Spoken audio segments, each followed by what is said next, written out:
Hey, what's up, guys? Welcome to this exciting edition of Creating the Future. And so excited to be able to share with you this story today of my good friend, our family's good friend, Marisel Lorenzo. And Marisel came to the United States in 2002 from Cuba as kind of a Cuban refugee. And I want her to be able to tell her story. But I think this is especially pertinent in this moment where we can hear from somebody who's escaping communism, as we live in a world where some people are trying to push communism back into the United States, and just have a conversation firsthand of why you would want to escape it, and then just hear that story of escaping communism and what that was like for you. So I have heard this story. I think it's so interesting, so fun to hear. And in a world where people are complaining about the United States, I think it's really a good moment to look back and reflect and go, all right, there's a lot of people who would love to be here. And so share your story, Marisel. Okay, so I had to start from the beginning, and it was growing up in Cuba. I was born into communism already, but I got to experience a little bit of how it was like to be not in a communist country. Like there were still stores and things you can buy. Mm-hmm. So I have memory of that, but then going into the whole stage of it was like almost like a Great Depression in Cuba. Yeah. Like there was nothing. And there was a lot of money, but nothing to be bought. So more than just not having toilet paper.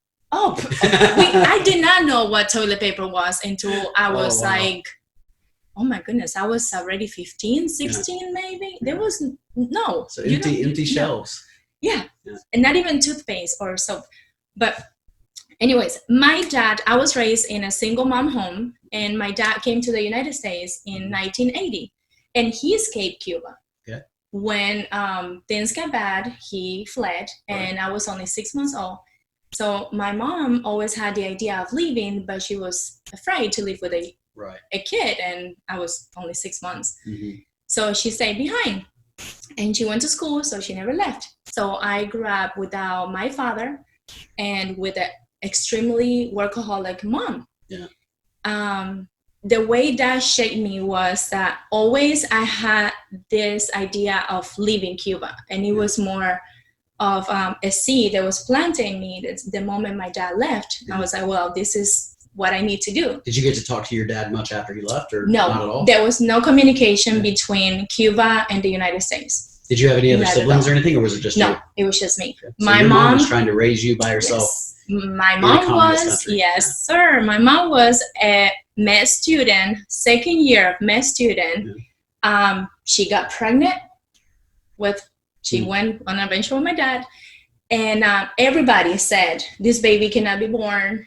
You are in a hospital. You can do this and nobody will find out. Right. My mom chose not to. Yeah. And she dropped off med school because obviously she was not able to raise somebody and a kid and still going to school. So she started working 2 jobs, going to school full time. I was raised by my aunt, by the way, tried to escape Cuba a bunch of times, never could. She had passports in her hands, and her mom said, you're not leaving, you're staying. And they actually, she died in Cuba. She never left the country, but I was raised by her. Wow. And she was very American. Like, this is not a good place. She will even talk. Our backyard was like the back of the Communist Party place where they would do the meetings. Wow. And my aunts would put the radio on with all, they used to be like radio transmission from the United States to Cuba. And she would put it on as loud as she could and started talking about against Cuba. So I was raised with that. So I was like, this is not a place for me. Yeah. So growing up in that environment, it was always a possibility that I would leave the country one day. And I knew, like, we tried the legal way, and I was already an adult. I was already 22. Yeah. I met my dad when I was 20. Okay. He came to visit. Okay, and so when he left, was it for the intention of bringing the family later? And it just didn't work out? He kind of wanted to, but my mom, like I said, he was not a very responsible person at that time. Yeah. It was kind of like a hippie, Cuban hippie style. Cuban hippie. Yeah, I know, it's weird. But my mom never felt comfortable leaving what she knew and her family. She says that she's not very, how you say it, like very in favor of the Communist Party, but she was involved with everything that has to be. She became a biology teacher. Okay. So, so at the age of 21, I met somebody who lives in the United States and says he was visiting Cuba and told me, "Oh, I will take you out of Cuba." And I didn't believe it. I was like, I don't think that's gonna happen. But he was way younger than me. We were in a relationship, very toxic relationship. He came to the United States. You were 21. What is way younger than you? Oh my goodness. So he was like 3 years younger than me. He was 18. I know. It's horrible. I was not a believer. I had no idea of the gospel. Like I grew up Catholic, but my family was like the people that would go to the Catholic Church when everybody was being persecuted. Like I was not just the 1 year going, I'll go every Sunday. I did my catechism. I had no idea who Jesus was. I read the Bible and it was like in gibberish. Like I couldn't understand what he was saying. Well, generally in communism, it's an atheistic culture. And so they don't tolerate or they try to suppress religion as much as possible. So there's not going to be a lot of free Christians outside of what the government can control inside of the Catholic Church and such. Even there was one Baptist church in my town and it was so controlled. Like I remember walking by on a Sunday and just running because I felt like they were, it's like, you run from them. So I knew that was the enemy lying, but okay. All right, so you are 21 years old, dating a guy who's 18, who is your ticket out of Cuba, even though he's not the best thing for you necessarily. Yes. All right. That's correct. So I moved out of my house, and once I did that, my mom thought, "Oh my goodness, she is serious." Like I have never left my house before. I have gone to school and come back. So I came back to the house. She begged me. She went and got me, and I came back to the house. But she knew I was leaving. So one day I just got a phone call, and the guy on the other line, on the other side of the phone, said like, I'm the person who you need to talk to, and I will give you more details later. We need to meet. So he was the one planning the trip out of Cuba, because everything is illegal, and you have no idea who is from the Communist Party. And there's so many people that they pretend to be and they're not, and so many people that they pretend not to be and they are. So we did that phone call came, and we met, and never seen that guy in my life. He was from my town. I'm from a small town in Cuba, and I lived on the other side of the mountains to the south of Cuba, really close to Havana. I would say like 30 to 40 minutes to Havana. And so he said, we need to prepare the trip. That was the first time I saw him. Second time I saw him. And then the third time was just when we were leaving. But before that happened, I was just in my house. They told me, do not leave your house for this whole week. You cannot go anywhere. So my mom. Why was that?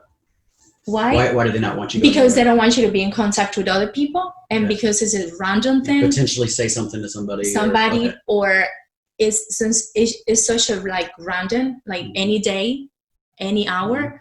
If you're not in the house, we don't have cell phones. At least back then, you didn't have cell phones. So if I was somewhere else, they couldn't communicate with me, and I would miss the trip. So I will. So that time he said, don't leave the house. My mom, it was summer vacation. It was August. So my mom, I have a younger sister from my mom and my stepdad, and they had left to Havana so she can do something exciting. And I was like, do not leave, because you know it can be any minute. Following day, I get the phone call.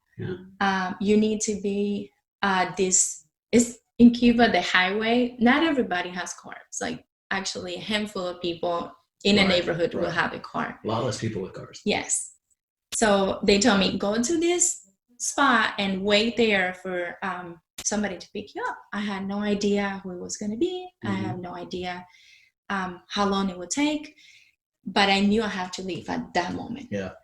I opened the fridge, and all I had was water.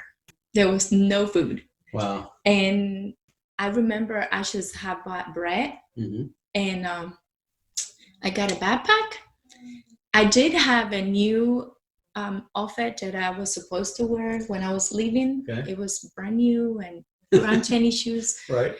And I put water and bread in my backpack. My mom was not home. My grandma was at home. And she started crying. And she was like, I know what you're doing. I was like, you need to be quiet.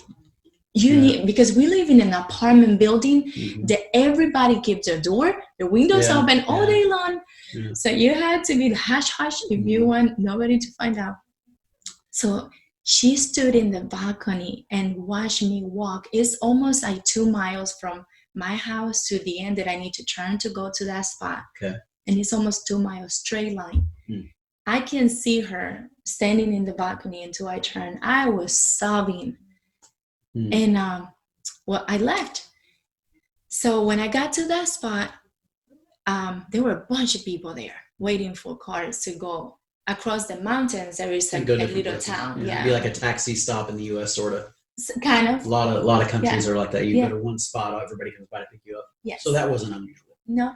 And a truck and a lot of trucks stop and they charge you 5 pesos and you just go whatever you need to go. So it wasn't unusual for somebody to be standing there. But I was extremely close to the street because I knew that I was going to be picked up by somebody. I did not know who or whom. And so I'm standing there and this car, it was Cubby. I have no idea what you guys have no idea what that is. It's a Russian model of cars and it stopped and the car is packed. Like there is somebody driving, a full grown man. Yeah. Then there is somebody in the passenger seat. The guy that I spoke to 2 times was there in the passenger seat. So I'm like, okay, this is it. And then there was a woman with a boy on her lap and 2 other men sitting in the back. So I'm like, should I keep on talking? Yeah. They don't have a space for me. So I sat in between the driver and the passenger, and the driver right away pulls out the ID that says I am from the government. And he shows it to me and said, I know what you're doing, I know where you're going, and you've been arrested. And we started going back and forth for the longest, almost for like 30 minutes. It felt like an eternity. Back and forth, me saying no, denying it, him saying yes, until finally they all start laughing. And they were like, oh, we just wanted to see if you were tough. And so again, I started crying. I was this is a crying trip. That was like a test to see if you were really willing. I was really willing to take that, if you were tough enough to take the voyage. Yes, because I was only 22. So they had to make sure that I was not kidding, that I was not going to, like in the middle of it, say, I want my mama. Yeah. So they were like, I'm a woman and I'm only 22. Were you the only woman in the group? I was not, but I would say I was the youngest. Yeah. And there was another girl from my town that it was maybe a year older than me. But anyways, I always looked younger than I was. So they needed to make sure that I was serious and leaving my mom and all I knew. Yeah. So, well, we were taken to a house, we were fed. And then at nighttime, they drove us to a place in the middle of sugar plantation. All you can see was not even your hands. It was like the stars and the moon. And I knew it was a sugar plantation because when the cars would drive by, you can see that it was like in the middle of nowhere, dirt road. Right. And I got out of the car and there were already people there talking. And one of the guys approached me and he goes, why do you not wait for me? And I'm like, who are you? I couldn't tell who he was. Okay. And he was like, just get in the car. So I get in the car and I'm sitting in the middle surrounded by guys. Yeah. And I'm like, who are these people? And finally, when another car drove by, I recognized one of them. I was like, wow, you're so-and-so. And they were like, yeah, we went to pick you up at your house and your grandma put a big show. I'm surprised if we don't get caught because she told the whole building, you better take care of my granddaughter. I know what you're doing. So anyways, there were 2 guys from my town that they were supposed to escort me there. But I got so nervous that I made it to the pickup point beforehand. And these guys picked me up. So we got out of the car. We drove for a little longer. We got out of the car. And then there were more people at that stop. And now there were like 4 women there, 2 kids, and I would say 5 to 6 men. Yeah. So if you add that, I'm not good at math, but there were a lot of people. Well, there's 10 or 12 people. Yeah, there. 10. Yeah. It's still at night. Oh, yeah. Okay. Middle of, I would say it was almost like 12, 11, 12. Hard to tell. I did not have a watch, so I didn't look at time. So when we got there, the point was to make us disoriented because they have 2 guys. Make us what?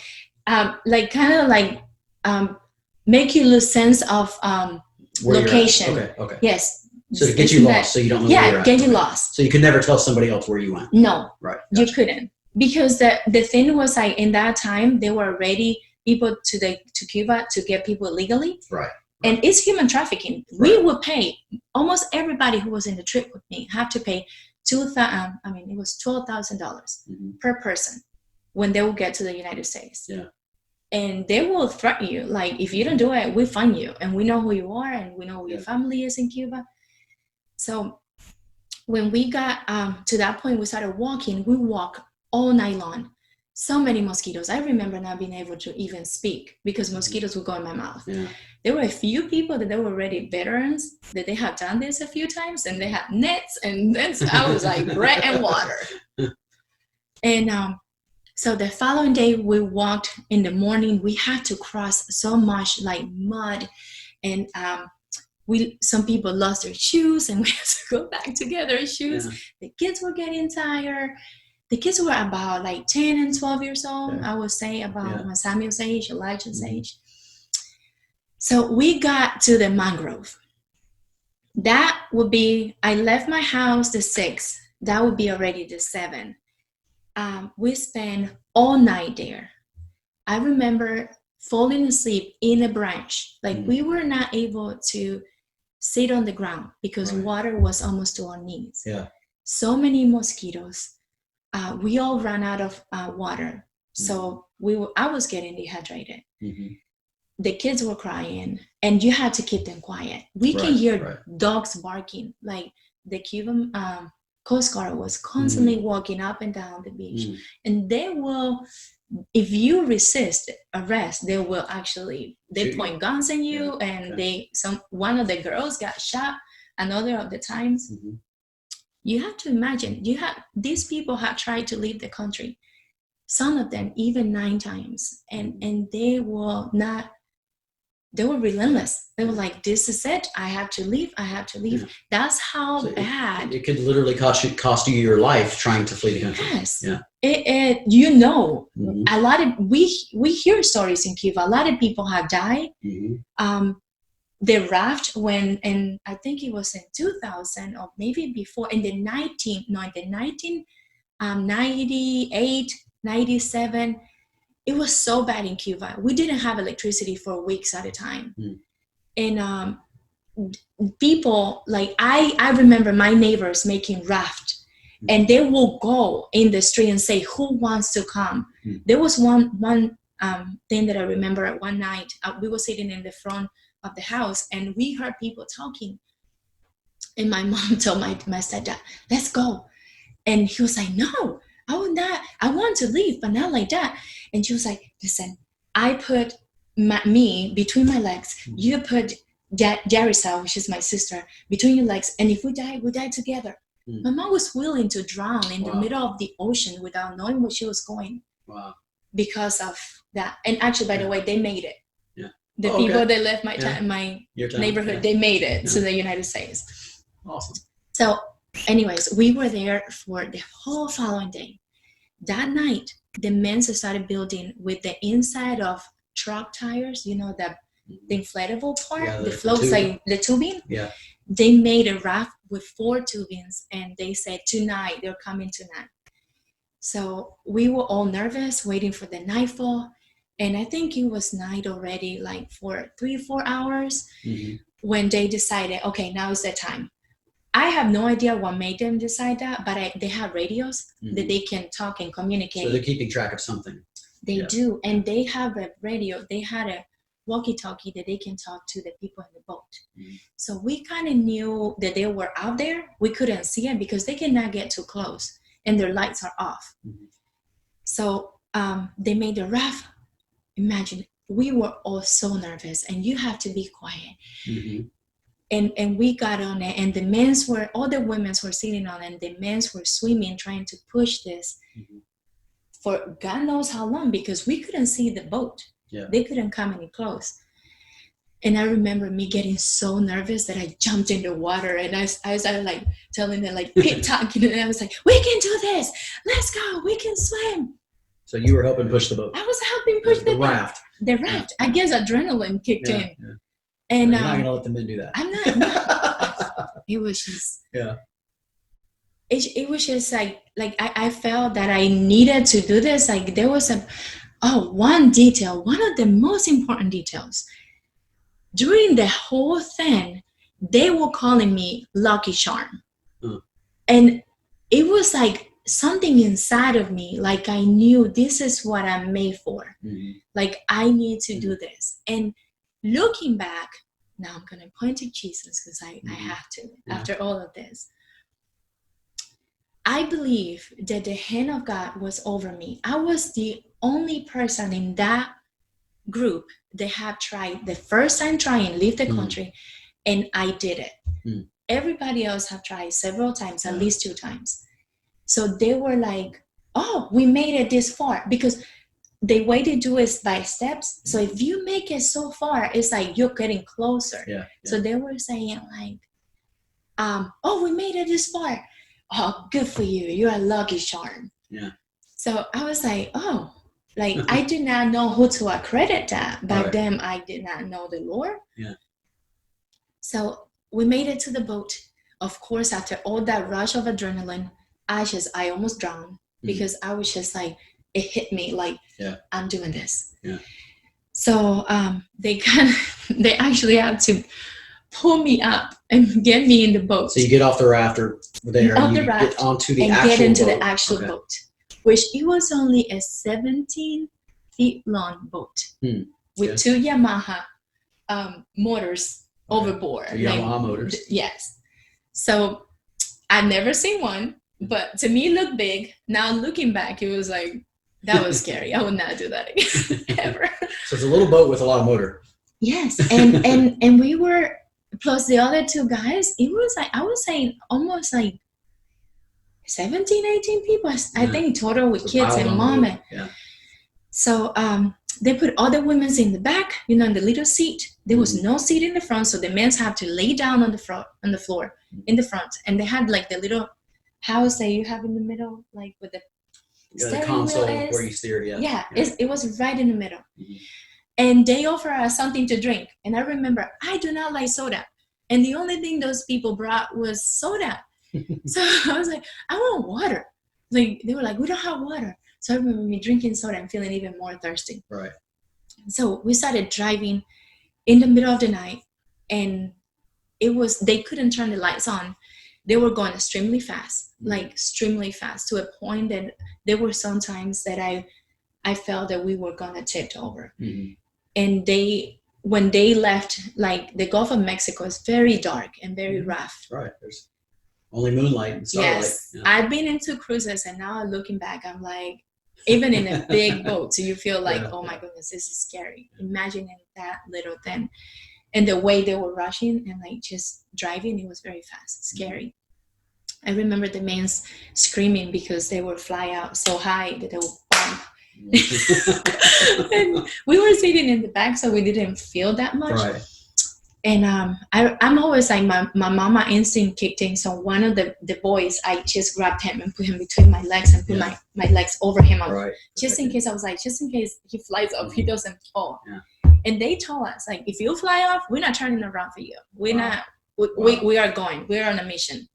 We are not getting caught. Do you think they were just trying to scare you, or do you think they would really? I think they mean it, because actually, in that trip with us, there was a guy who went to Cuba to pick up his family, and he was caught. And what he did, he stayed in Cuba, and he was hiding for, I would say, 6 months, and then he came in the boat with us in the same trip. So they knew if they were caught, this guy was going to be turned to Cuba with a lot of years, and anybody involved was going to get in a lot of trouble. Mm-hmm.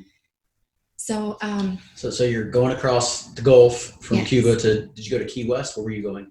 We were actually to be drop off of Key Marquez. Okay, in Spanish would be Key Marquesa, okay, which is a tiny little key. Yeah. And they told us, they were like, the Coast Guard will see you and they will pick you up. We cannot leave you close to where people are, because we will get caught and go to jail. Mm-hmm. So I remember one of the memories, like one time I woke up and I was like, what is that noise? Like I can see a cruise and the music playing and the lights. We were all like, what is that? Is that a city on the ocean? It is a city on the ocean. Yeah. I remember that's one of the memories that I was like, oh my goodness. Was your first time seeing a cruise ship? Oh yeah. Okay. Oh yeah. All I said, I don't think I ever saw maybe little boats in Cuba and Havana, but nothing that of that magnitude. Yeah. Oh no. So how long was the ride to Key? Because of the time that we were picked up, it was around 10, and I remember before dawn, like you can see a little bit of light. Mm-hmm. They told us you all need to lay down, and they cover us with a plastic tarp. Mm-hmm. That's how you say it, like the tarp, plastic, tarp.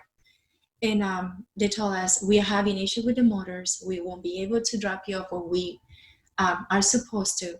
So we're just finding for any land so you can swim to it. Mm-hmm. And I remember I was extremely dehydrated. I kept going on and off from conscious, and it was just rough to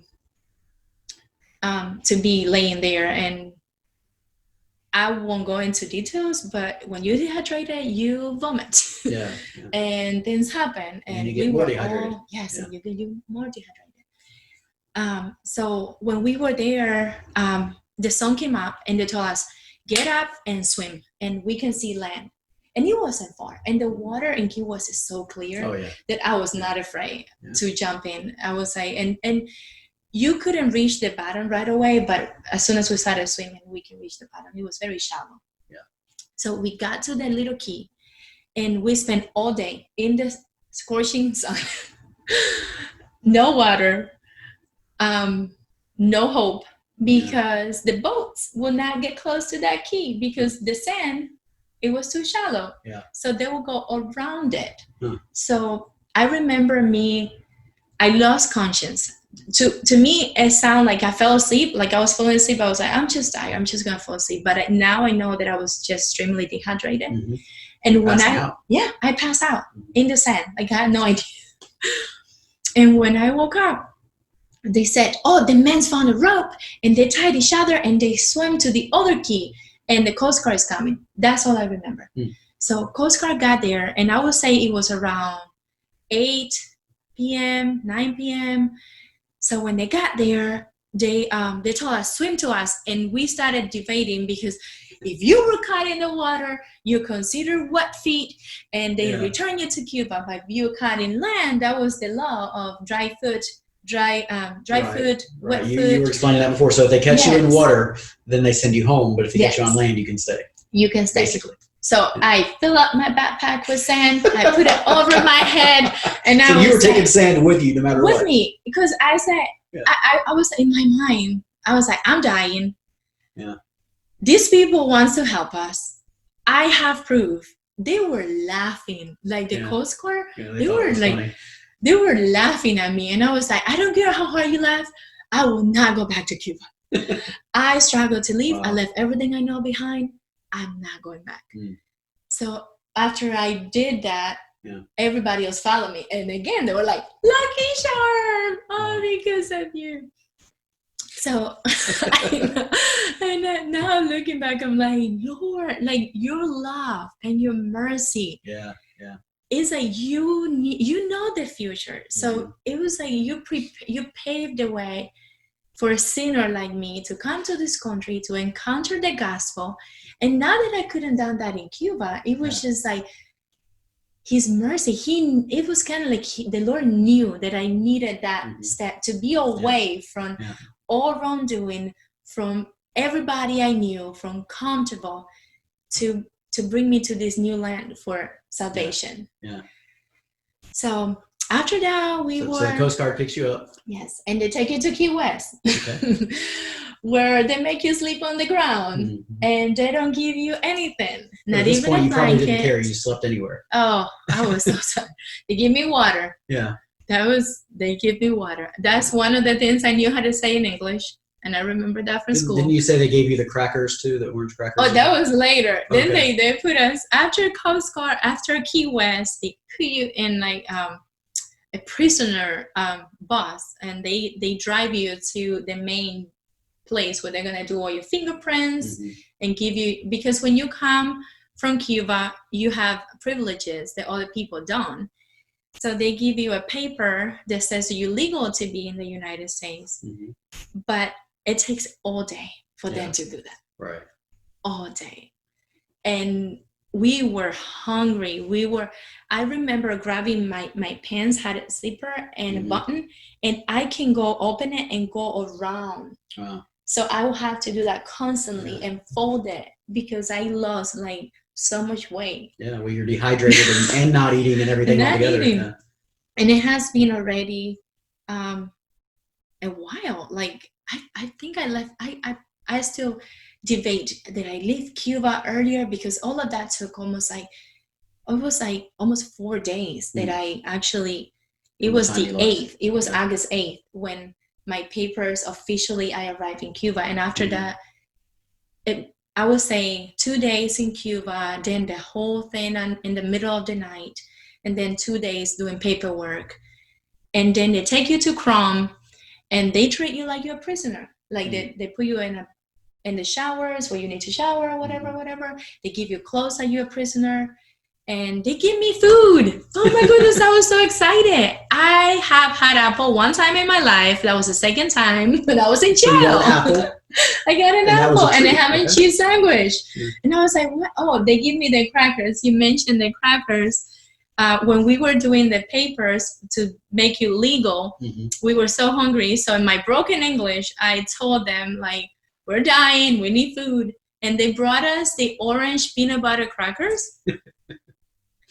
We were extremely hungry. We could not eat it. It was like, this tastes like medicine. I think they're giving us poison. Even the lady said, don't eat it. I think they're trying to poison us. I'm like, don't be silly. Just eat the cracker. You're hungry. So they give us like vending machine food. Right. That's probably what they had. Right that's what they had. So, but in Chrome and at the jail, they did give us ham and cheese sandwich and an apple and a drink. And then from there, they take you to another place to do all your vaccinations, because they need to make sure you're healthy and you're not bringing any disease from Cuba.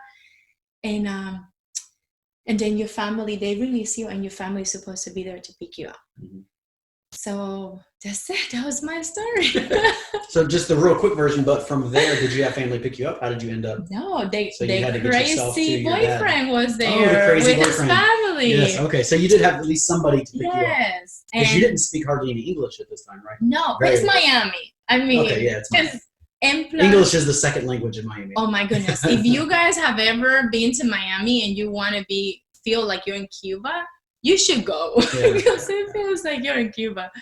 It's Cuba with Sims. I always say that. It's like the same, a lot of the same mentality and the same food, same climate, just you have Sims. It's the culture there. Yeah. All right, so what's in wrapping up, so you were willing to risk your life to leave Cuba, and literally sounds like you could have died, and and you felt like you were going to die, so to speak. Why is that? What's the big differences between the United States of America and Cuba? Oh, Pastor the short version of that. Okay, yours is, with me there is no short thing, but I will say, since you have notion of a memory, all you hear is brainwash. And the school is all controlled by the government. The food is horrible. Like, I cannot explain how bad it is to be able to eat in Cuba. Mhm. It is extremely, for younger generations, is the only hopes you have is prostitution. And it is sad because in Cuba you can be, you have so many doctors, engineers, you have people are educated. They don't work in what they went to school for because you don't make money to even eat. Right. So all you do is you depend on what dollars you can get from family here or prostitute yourself. It is extremely sad. Not a lot of people talk about this, but I would say that the younger generation, I used to go to school for nursing, and I will tell you that 40 to 45% of the girls and boys would prostitute themselves at nighttime. Wow. So you have students going to school, and sometimes they don't even have need to eat. So 3 to 4 out of 10. Yes, almost. Wow. Yes. And you do have people that they have a better home, but when you're away, it's like going to college in the United States. So you go like experience things. Well, it was like, that was the thing. Let's go out and see if we can find an American. Actually, they were not Americans. It was more Europeans, Mexicans, who can buy us something to eat or who can take us to the places we cannot go. Wow.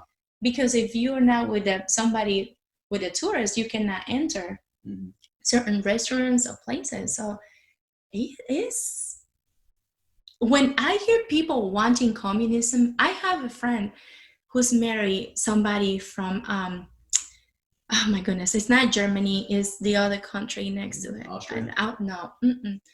And now I forgot, and I know what, no, he's not Polish. One of the other countries. Yes, one of the other countries.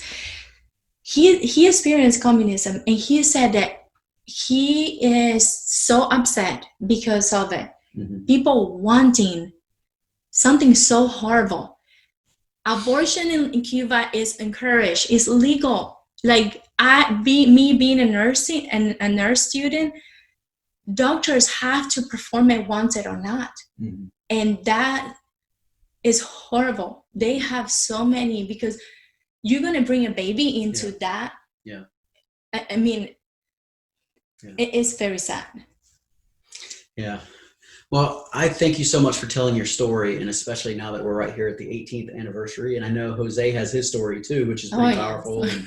And you guys could share lots of other stories. And I've sat with Jose and heard his story of his family lineage in Cuba and what they fought and faced as Cuba became communist with his family lineage, and things stolen from them, and land, and people killed for it. And I think this is an important conversation for people to hear.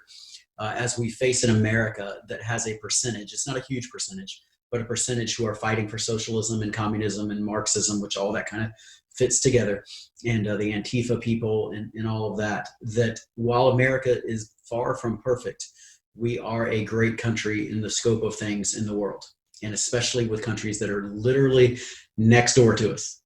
Where you can escape. So what a powerful story. Thank you so much for sharing this story.